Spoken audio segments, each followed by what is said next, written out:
Now, as I was mentioning, Lindsay, this is a bit of an extensive unit because this is a kind of a combination of 2 or 3 units at level 4, which has been put together by ATHE. One is it includes elements of organization and behavior in particular, because when we looked at structures, we looked at bits and pieces related to leadership and management. Those are normal concepts that we cover in a unit called organization and behavior. The second unit which they've kind of brought into this is communication. So we have a separate unit in most courses which is called managing communication, or people using communication in workplace. So they've brought in elements of communication in this in the learning outcome 1. The third bit which they've included is management, which is human resource management or HR management. So that also we will see in learning outcome 4 in particular, and also in learning outcome 5 to a certain extent. And the other bit that we are now getting to see, the reason why this has become a bit of a mishmash of 3 or 4 different units is because ATHE's qualifications are quite up to date, and the revision for this qualification was done in 2016. So the idea of doing this particular unit is also to give you most up-to-date relevant information which is required when you work as a healthcare professional, or in general, when you start to work within the management sector or have some management responsibilities, to understand the elements which are required to manage people. So these elements come across from human resources. There is some background and information that you require on human resources, some background and information that you require on communication to be effective in that role, to manage people, to deal with people, to kind of supervise and in some cases act as a mentor or coach in terms of working with people. And the last but not the least, when you look at communication, so that's a central element or a central theme that we look at when we are working with resources, but in specific people as resource, so human resources in particular. And the other bit that has been recently introduced when the qualification was revised in 2016 was, because most of us are now working or termed as the millennial generation, technology is a great leveler as far as our times are concerned in anything after post 2000. So because some of the work that we do as people as a resource requires us to work remotely, that means we could still work with an organization or carry out some roles and responsibilities, but do that remotely, in the sense that you don't need to be present in the office or in that location to be able to do that. Things like remote medicine, remote doctor, those concepts which are coming in have also been introduced into this particular unit to try and have a broadened coverage with regards to the context and also the updates which have happened in terms of managing people within different organizations. So if you look at a setup like somebody working in Facebook, or some of the .com businesses, when you look at Google, Facebook, LinkedIn, these kind of businesses, they have employees or staff spread all across the world, and you can be working on different projects or a part of same projects, but in different teams. And that is where it requires you to work remotely, but also coordinate and work with your manager. And in some cases, you have structures wherein you are administratively reporting into a particular person, but functionally working with somebody else. And that functional kind of working could be within the same country, same city, same office, or it could be halfway across the world.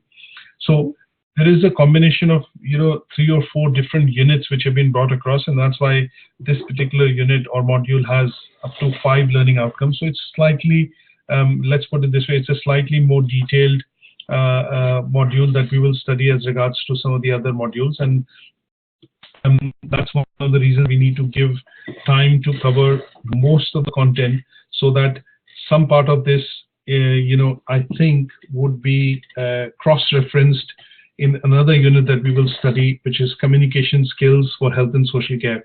So that is the second unit that we're going to study, and all of your learning outcome 1, some bits of work that you do, you will be able to kind of cross-reference into that unit as well, because that unit itself is entirely about communication.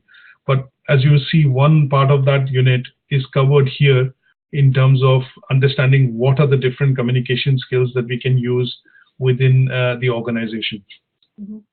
And there is another unit that we will do at a later stage, which will look at personal and professional development. And that would also cover things like leadership styles, management styles, things which are related to people management in general. And that will also allow us to cross-reference some of the bits that we have studied here. Now, they might not be 100% cross-reference, but some of the concepts that we are studying, some of the things that we are looking at will also be referenced, and they would kind of help you in a way revise some of the content and also understand it from a context of using within that unit or in that case. Yeah. Okay, so what I'm going to do is I've got these two presentations which are up on Moodle. But what we want to do is very briefly today go through Learning Outcome 3, which is bits and pieces on remote working, and then look at some of the elements of why remote working is important, why this is becoming a kind of a norm. Like you work, when I say remote working also includes flexible working, so you have a working schedule wherein you work 2 weeks, you have a off 1 week, or in some cases you're working away from home, but you're a part of a larger healthcare setup in which you kind of help and provide services or care services, to patients or people that you work with. So that concept would come into the concept of remote working, and let's briefly look at some of the slides I've got. And what I'm going to do is to cover this up in a bit more detail. I'm only looking at bring, let's put it this way, the flesh on the bone will actually come in from the handout that I send you on the email, which will help you to crystallize and, understand the concept in a bit more detail. But an overview, we will cover through some of the slides as we usually do in the presentation. So when you look at, in particular remote working, why do you think, I've kind of listed out very briefly a few reasons, but what can you think of, or some of the other aspects in terms of why do you think we in today's world require the concept of something called remote working? Oh, I don't know really. That's a hard question. All right, okay.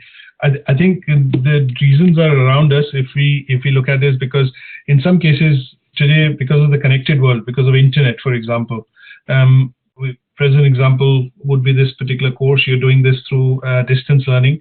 It's not purely distance learning. You have an interaction with me more or less, every week. And if you see, if I go back about 15 years back, this would not have been possible because internet wasn't available, or if it was available, the speeds at which it requires audio video to travel wasn't very well facilitated at that point in time.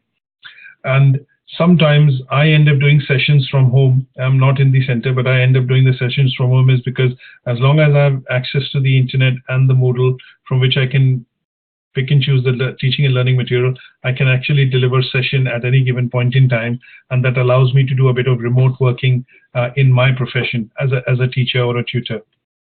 So what we do look at is that technology is a great leveler. So as we are getting more and more advancements in terms of telecommunication in particular, internet in particular, what is becoming is that the concept of working within an office or within the confines of a space is becoming a bit, becoming blurred by the day. So a lot of organizations now focus on the fact that as long as the work gets done, they are not too fussed about or bothered about having the employee physically within the office.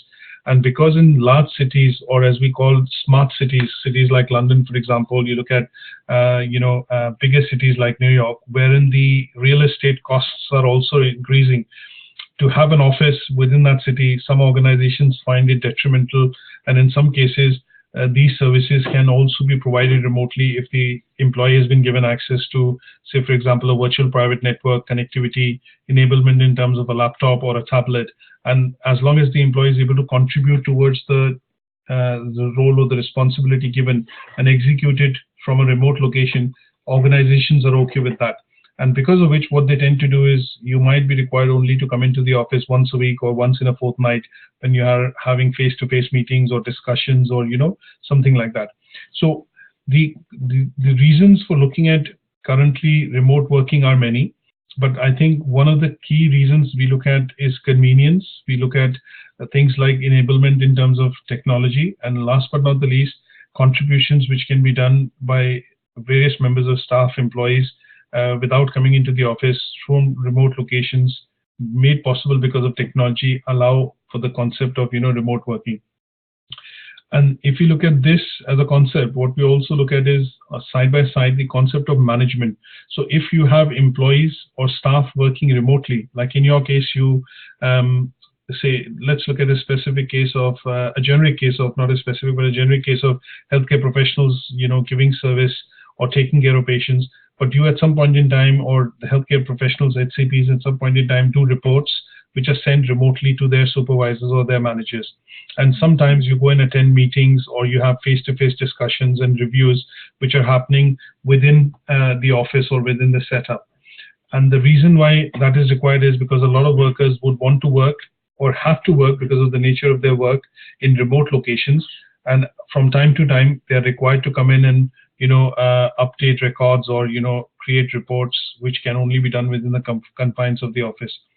So the concept of remote working also creates the concept of remote management. That means there have to be managers or supervisors or people who have to be capable enough to manage the staff remotely. How do I know that if you're working from home today, or if I'm working from home today, how do I become answerable?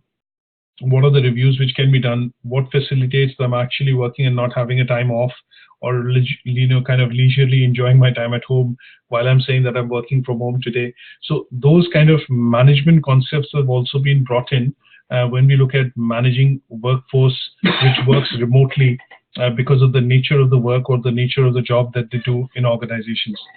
So flexibility goes hand in hand with management and also the tools and techniques which are required to manage the workforce in some cases when they are working remotely. So there will be things that we look at in terms of the concept of remote workforce or remote working, and we'll cover this from a point of view of understanding what is the definition, why remote working is becoming a norm in some cases, in some industries in particular. What are the benefits to the employer? What are the benefits to the employee? What are the obstacles sometimes you face when you're working remotely, and what are the challenges which the employers have to overcome to make sure that the relevant enablements are provided so that remote working is also effective and productive. And then we will briefly look at, very briefly look at, again, this is the topic which will cross-link into Learning Outcome 2, wherein we'll briefly link at what kind of leadership styles are optimum to have in people in the managerial position who manage workforce working for them remotely. So you'll need to have either a democratic manager or somebody who's an autocratic manager, or somebody who's balanced between democratic and autocratic, like laissez-faire. So we look at some management styles and leadership styles which kind of work effectively if somebody is given the charge to manage it, and at the same point in time you have to get the work done. So let's do this slightly and look at a few slides briefly. Now, definition-wise, what we look at is employees have the flexibility on how long, where, and when they can work according to human resources policy. That means in some organizations, because of the nature of work they do, remote working has now been incorporated as one of the functions under human resource management or under people management, and that is where it allows the employees to work flexibly. And then their working is primarily logged through hours as against days of work that they do. And because this is facilitated through some sort of logins that they do, like we use VPNs or virtual private networks. So where you're given a key and a enablement wherein when you start work, you log your hours, you log in, and that starts a clock which basically goes to show that you are working these many number of hours. And as long as the number of hours are clocked, you get paid towards the end of the month, and that system allows you to work remotely. This, as an example, in the case of most software organizations, when they look at programmers in particular, which could be based anywhere in the world, is basically using the concept of remote working, because they can hire a programmer across the globe, ask him to do a particular piece of work, and that could be logged in the number of hours the employee is able to work without having the employee travel halfway across to the office or to the location for them to work. Now, we look at certain things like who could work remotely. So in some cases, you look at remote medicine, which is a concept we just started. And I think this morning when I was driving into the office, I did see a large advert which basically talked about you could call a doctor using an app on the iPhone or the Android. and that allowed people to access medical services through that app, wherein you get an access to a doctor, for a consultation at about £20, per consultation. So a unique concept which has been started, wherein it does not require you to go into the GP surgery, or for example, go in and seek an appointment to be able to seen for a common illness or for an illness that you could get, diagnosis from a doctor using, this application. So in some cases, what we will look at is when we require work to be done remotely, that could mean that in those cases, some of the roles and responsibilities that we require to be done do not require a face-to-face interaction, do not require you to be present in a particular location. In some cases, it could mean that it is a bit of a repetitive work which can be done irrespective whether you're in the office or at a remote location. And in some cases, the work could be very, very specific, which requires you to have an environment wherein there is no distraction, or there are no, situations which kind of take you away from doing the work, because it requires absolute attention to be able to do that work. So those are reasons why we generally see that remote working is now coming into place. Now, what are the various advantages which it provides to, say, for example, employees and organizations? And it's not difficult to understand, but it is looking at things like sometimes organizations want to reduce cost. So what they look at is they allow flexible working hours. In some cases, what you will feel is the workers who want to do work, like we look at things like Deliveroo. You look at Uber, for example. These are classic examples of where people want to work at their own time, with their own convenience, and they want to look at only a certain number of hours to be able to work, and that kind of marries into the concept of something called remote working. So Uber is an application. Companies set up an offices in different locations, but as somebody who's availing of these services are provided through third party or contractual drivers who end up providing service in this case, and that allows them to do flexible working, and these flexible practices allow Uber to bill them accordingly. So if there's a need, obviously there's a service, and because the service has been utilized, they get paid, Uber gets paid, and they take a cut out of that. The other bit that we look at is one of the key things which comes out is that it also allows for job sharing. When we look at shifts, people working in shifts, when we look at places wherein work never stops, for example, when we look at hospitals in particular, 24/7 somebody has to be there. If there are patients, and obviously care has to be provided. What you do look at is in some cases, most hospitals that I understand, if you have to see a consultant or see somebody who's a specialist, they're normally available during working hours of between 9 to 5. But if there is an emergency, they can be reached at any given point in time.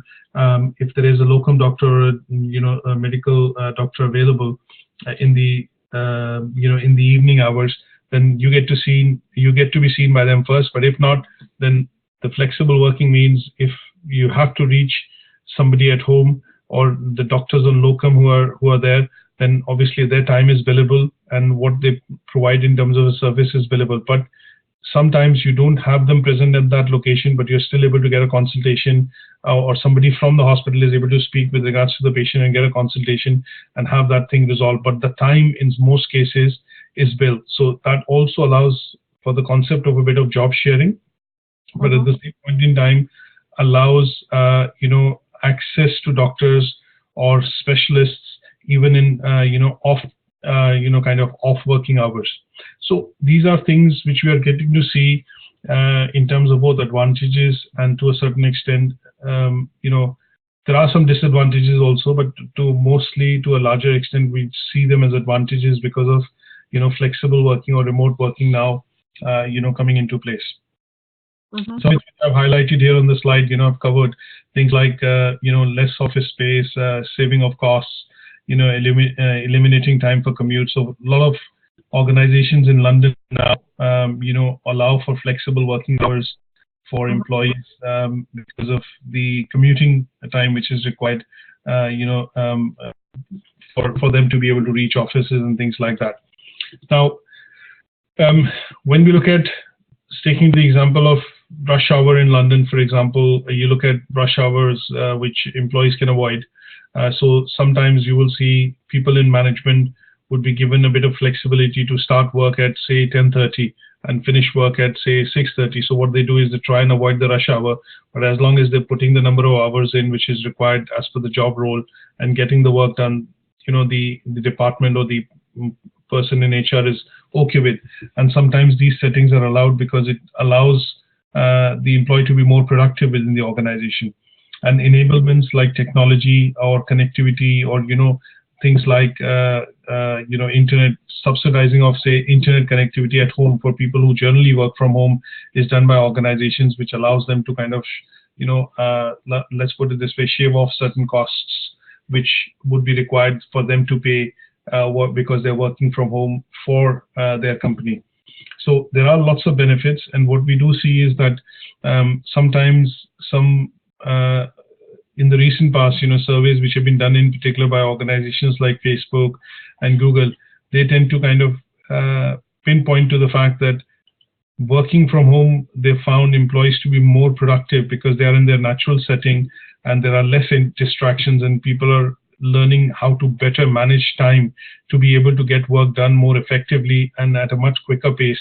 And some organizations in certain roles, allow for flexible working primarily from home within these organizations, because they do generally find people to be more productive and more efficient when they're working from home as against in the office, because they have distractions in terms of meetings to attend, breaks and sessions and things like that. Mm-hmm. Now, remote working, one of the key things that we need to understand is remote working is only possible because to a certain extent technology facilitates it. And what are the tools which facilitate that is, in most cases, when you look at basic perks that are to be given for employees to work in the case of working from home, is things like IT, so things like a laptop or a tablet. In some cases, phone is no longer it is a de facto thing which is understood that if you're in a sales job or if you're in a job which basically your role requires interaction with customers, a phone wherein the bill is provided, or they either provide you a phone or they say, okay, it's going to be reimbursed by the employer in terms of costs. There are other bits and pieces, things like, you look at a scanner, printer. Some people, for example, who are in training field always have a mobile kit wherein they have something which is a printer, a projector, a scanner, because they go out and do a lot of remote trainings on behalf of organizations. In those cases, these are bits and pieces of tech tools or equipment which is provided as a standard when they start to work for an organization in a particular role. Things like webcam, high-speed internet, Skype, connectivity is basically to enable communication. So these are things now more or less taken for granted. Now, one of the other benefits which employers see of remote working is that sometimes when you're working from home, they can get extended working hours from you because work never stops. You're in your natural setting and obviously you continue to work, so sometimes you end up clocking more hours. So this is maybe an indirect benefit to the employer. Now, because you're working from home, it reduces absenteeism. That means as long as you're working, you might start work at maybe an X time during the course of the day, but as long as you're able to clock in the number of hours or the work required on that day to be finished, and you've completed that task, it does away with the concept of things like absenteeism, coming late to work, and all those things. And then to a certain extent, we do see that the use of facilities, which is the office space, the cost of, say, things like electricity, the space that you occupy, heating, all those things also leads to an efficient use in terms of reduction of costs. And one of the things which over point in time has been proven in research is that it definitely increases productivity, because the employees or the person working within that role is working within its natural setting, and they generally tend to be more productive because it's the time which it requires, for example, for you to get dressed, get ready, go into the office, in terms of time for commute and other bits and pieces that you do while you get into that, let's put it this way, into that routine to be able to go to work, is the time actually which gets spent doing work at home when you are in your natural setting. So it tends to increase productivity. There are some obstacles that we look at. So now we are taking a lot of advantages, but some of the obstacles that we look at is sometimes trust and supervision is considered to be an obstacle because there is no 24/7 monitoring in terms of what you're doing at home. So you might be attending a phone call 1 minute, but you might also be working parallelly. So there's a bit of a concept of data protection or data information which can actually be lost if there is no trust and supervision happening. That means sometimes you will see that people working from home have to take care of handling sensitive pieces of information because they have access to it. It can be downloaded, it can be stored, it can be downloaded and emailed across to various sources, and that is where this is an obstacle identified as one of the obstacles, that sensitive data could get could be leaked or could fall into the wrong hands because they're working from home and they have access to that information. Communication, we talk about, there's a bit of an irony that we talk about a lot of enablement which the technology does, but communication to a certain extent can also be an obstacle, is that you're working from home, you're available, but you're not able to take phone calls, or you're not able to, for example, reach the person because of some reasons that, okay, I'm working remotely, but I'm not available, I'm doing something else. So sometimes you're not able to communicate with that person effectively because the only route that you could communicate is via emails, or in some cases, chat, for example, but the phone might not be, available or working in some cases. So you do get to see examples of people going on holidays and saying, okay, I'll be remotely working, picking up my emails, but, don't expect a response coming back, kind of almost immediately, but there would be a delayed response when I pick up my emails because I'm traveling, or, I'm away from my desk and things like that. So sometimes these tend to be obstacles in some cases when we look at, remote working. Mm-hmm. Now, there are some tips which basically say that how can you work effectively and manage workers effectively when you're working remotely. And in most cases, what we do get to see is a lot of organizations will do trainings for certain types of roles which require remote working, or which have the flexibility of employees working remotely. And this means they need to go through some sort of trainings, which are trainings, sometimes they're called onboarding. That means what they will do is they'll take them through a set specific process of understanding how to work remotely, how to use the systems, what kind of reporting is required on a daily basis when you start work or when you finish work towards the evening, and what are the effective instruments required in terms of forms to be filled or data to be sent across as reports. And that is where it helps in effectively setting a team. If you manage a team and you have a lot of workers which work for you, or your colleagues which work for you remotely, then the manager has to actually set some sort of a process in place. And this process is set by doing onboarding or orientations in particular with the employees who have the ability to be able to work flexibly, or their work requires them to work flexibility, requires this flexibility because of the nature of the work they do, and they work from home, or they work from remote offices. Now, when I say remote working, just to clarify here, it does not mean that you're working only from home. Sometimes you see a lot of organizations have lots of employees in different locations, but it does not mean that in all locations they can have branch offices or offices from which they can come in and operate. So sometimes organizations end up taking shared office spaces, and these shared office spaces allow employees to come in and do printing, video conferencing, or do working within that office. So that could also be one of the reasons when we look at shared working coming into the concept, wherein you have Regus offices, for example, you have lots of business parks across the country, up and down the country, which allow large organizations to take up suites or offices wherein a number of workers within that area could come in and use those facilities, because the basic setup of reporting, printing, filing, and certain pieces of information which is confidential and can only be accessed within the office space. So those remote offices are created wherein that space is essentially a shared space amongst a number of remote workers who work for the organization, but they are able to utilize these facilities in a single location under kind of shared premises or business premises, which the organization organizes for them to be able to use on a weekly, monthly basis. Is that okay? Now, managers also look at putting together specific job descriptions. What we need to do in this case is, the slide is basically talking about putting together procedures and policies which make working for employees working remotely or in remote locations, effective.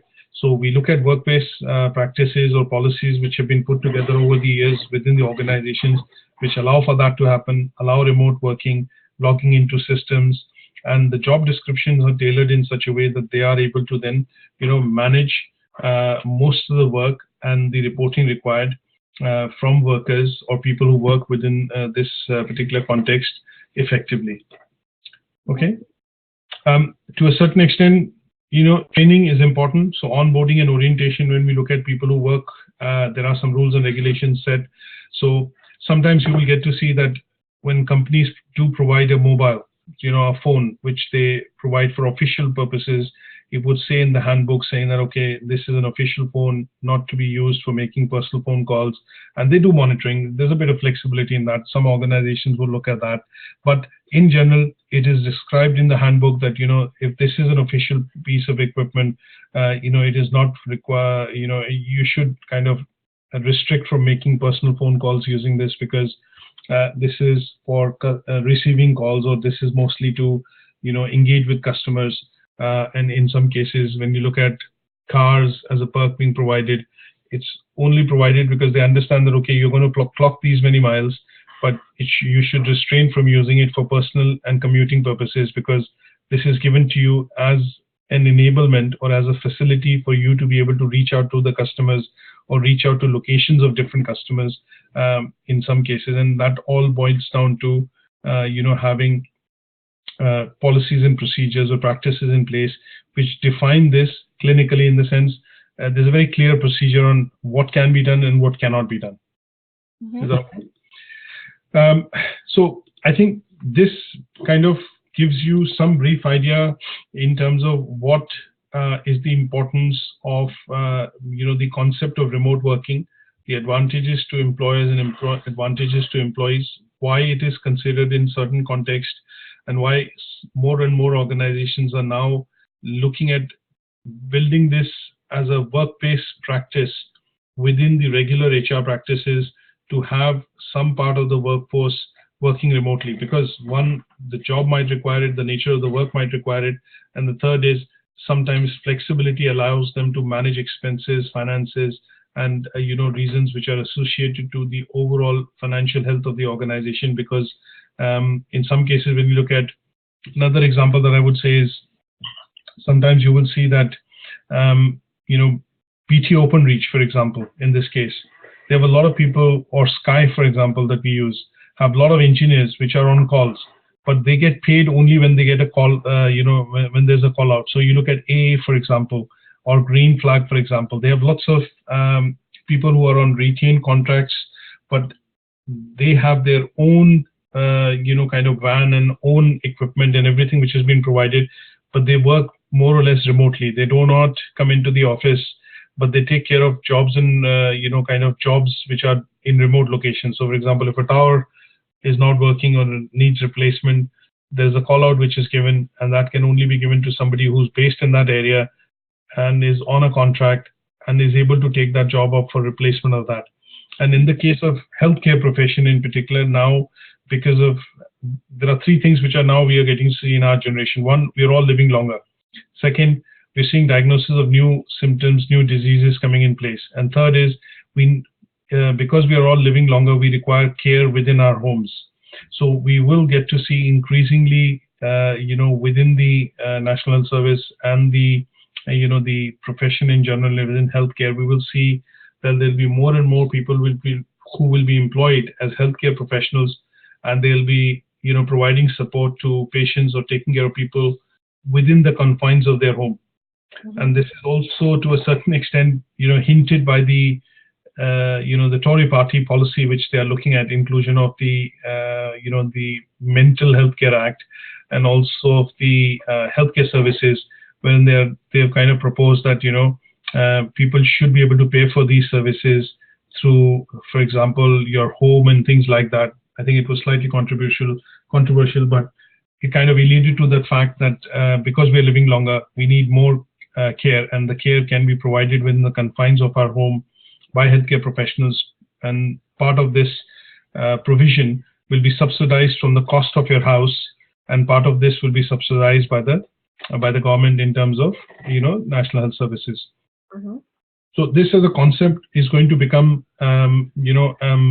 is something which is already being embraced by certain industries, in particular like the IT, telecommunication industries. When we look at call centers, for example, we call somebody here, but the call gets routed to somewhere in the Far East or in India, for example, and we do get to see that they are an extension of people working remotely for an organization, even though in some cases it's an outsourced contract, but it is an extension of people working remotely. And because of this possibility of remote working, it means that you can get, to a certain extent, customer service 24/7, because we work within the confines of the working hours of 9 to 5 or 9 to 6. But after that, calls get rerouted to another geography wherein remote workers are able to pick it up and still able to provide support at that point in time when you require it for, say, your telephone line not working, your internet not working, or the Sky not working, and things like that.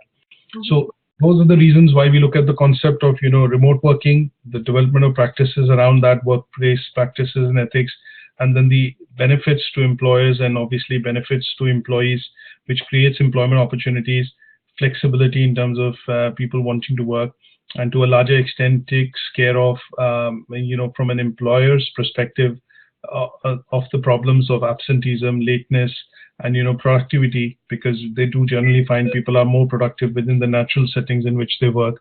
And that is where organizations are now kind of beginning to look at employing some part of their workforce to be working remotely, or bringing in the practice of remote working. Mm-hmm. Okay. Mm-hmm. Now that would typically cover learning outcome 3. Now in this, what we have to look at is we will need to look at cross-referencing the leadership styles which effectively work when we look at remote working. And that bit along with a bit of a handout on this is what I'm going to send to you on the email, if that's okay. Yeah. Right? Yep. Now, very briefly, how are you paced in terms of is the timing and understanding okay? Yeah, the timing's fine. What do you mean with my job? Yeah. Yeah. So yeah, I've completely from now on, I'll be just working 1 week on, 1 week off. So next week I'll be working for a week, and the week after that I won't be working, and that's how it's going to be from now on. That's fine. So in terms of, I know that we planned some sessions towards the 24th of November, and then I think we planned 22nd and 24th, if I'm correct. So they still stand. Yep, the 22nd and 24th. Yep, that's good. And then after that, I'll be off on the 6th and the 8th, the Wednesday and the Friday. So yeah, the 6th and the 8th of December will be good as well. That's okay. So what I'm going to do is, when we touch base sometime on the 22nd session, what I'm going to do is try and take up, because I think with these sessions happening on the 22nd and the 24th, we will be able to draw this unit down to some sort of a close. Okay. And, from then on, what I'm going to do is, obviously, when we start the next unit, I'm going to try and see if there's a different tutor which can take up that unit, and then we'll set up some sessions for 4 to 6 weeks with regards to that. Yeah. Is that okay? Yeah, great. Okay, good stuff. And I'm going to try and cover the learning outcome 4 and 5 in the next session. We'll probably breeze through it if you look through the presentation, because there's things that I'm kind of going to cover in that session are going to be quite usual things which you would have come across, things like, why do we look at a job description, or, why do we look at a person's specification? Because sometimes when you look at putting people into teams, what we do get to see is that you need to be aware of things in terms of their past experience, what roles and responsibilities they have had in the past, and in terms of what are their, what is the person's specification or description in particular when you look at the attitude, behavior, and the kind of experience they've had in the past, to be able to work and put them into teams so that they're able to work effectively and, at the end of it, contribute to the team for getting jobs done or for meeting objectives in terms of goals which have been set by the organization. So a couple of things that we will kind of just go through some slides, definitions wise, is something which will be covered in Learning Outcome 4 and 5. Because here what we are looking at is, once we've understood working, once we've understood organization, we've understood remote working, what we want to be able to do is break these down into understanding of various key terminology which is required for us to be able to work within teams. So things which we will cover will be things like, what are job roles, how do you define a job role, how do you do a bit of analysis on the job role. We look at job descriptions, how do you prepare job descriptions which are effective, which have which are related to the person's experience.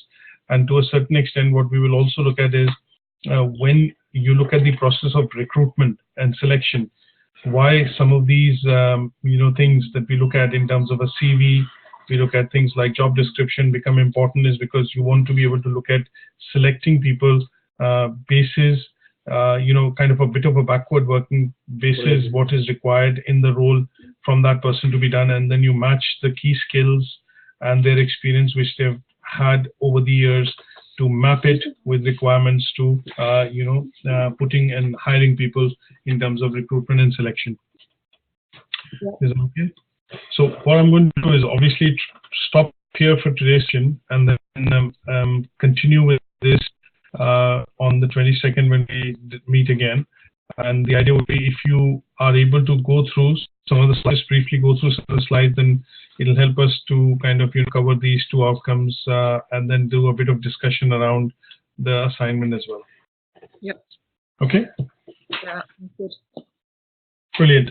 So what I'll do is I'll try and send you. I will definitely send you a handout on the remote working that we've covered today, which is Learning Outcome 3, and then also a handout for Learning Outcome 4 and 5. An example of a job description, an example of how do we look at a job specification in particular, and then to a certain extent I'm going to send you some handouts on coaching and mentoring, if I've not done that already, which will give you some idea in terms of, sometimes when we see people working in remote locations, you will see that they are asked to shadow up or buddy up with other people who have had more experience in that role. And the reasons why they're asked to do that is, one is the management or the organization is looking at that person stepping into that role, or they're kind of preparing that person to step into that role. And that would mean that, the concept of coaching and mentoring also comes in when you look at employees taking up, senior positions within the organization. How do we differentiate this from a bit of training? Is because training happens for all the employees. Training can also lead to development of an employee within the organization. But when we look at coaching and mentoring, there are slight elements which are different from what you receive in trainings, and that is what also I'll send you a handout on, which will kind of clarify that when we cover this up in the next two sessions. Okay? Yep. Good stuff. Thanks once again for joining us today. Then hopefully I will then catch up with you, and if you can start to develop some sort of a draft based on our understanding today, say on Learning Outcome 1. And if you have any difficulties while you're trying to draft the assignment, I'll also send you the extract of one of the learners' assignment for you to be able to look at, and then you can, obviously pick out some of the key bits and pieces from there to start developing something at your end. Sure. Okay. Yep. Yeah, our next session is Friday, right? That is correct, yes. The next session that we are doing is on the 22nd, isn't it? 22nd is Wednesday. Do we not have Friday on the 3rd? No. Oh, yeah, sorry. We've got 10th, which is the Friday as well, yes. So this Friday. On the 10th, yes. This is Friday. This Friday. Mm-hmm. Yeah. Okay, fine. Okay, yeah, I'll speak to you then. Thanks very much. Okay, thanks, Lindsay. Take care. Bye.